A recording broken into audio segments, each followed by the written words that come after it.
Guys এখন উদ্ধার করতেছি। তো এখন আমি একটা বাচ্চার সাথে ভিজবো, দেখি আমি ওকে চিনি না, দেখেন কিভাবে জাপানিজদের সাথে পরিচয় হওয়া লাগে, এটা চিন্তা রাখেন। দেখেন আমি ওর ফ্যামিলির সাথে একটা গুড রিলেশন কিভাবে করব, দেখেন আপনাদের টিপস শিখে দেই একজন জাপানিজের সাথে কিভাবে কিনবে সুসম্পর্ক করবেন। প্রথমত আমি বাচ্চার সাথে সুন্দরভাবে কথা বলবো।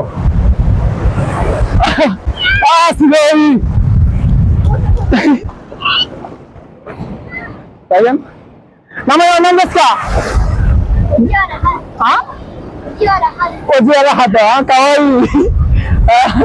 এখন আমি ওর ফ্যামিলির সাথে কথা বলবো, দেখেন তারপরে অটোমেটিক একটা সুসম্পর্ক হয়ে যাবে। দেখেন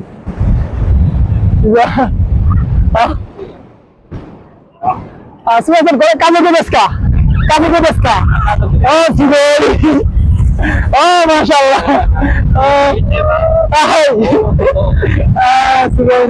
বিদেশি করতে দায়িত্ব দেশকা বিদেশি করতে দায়িত্ব দেশকা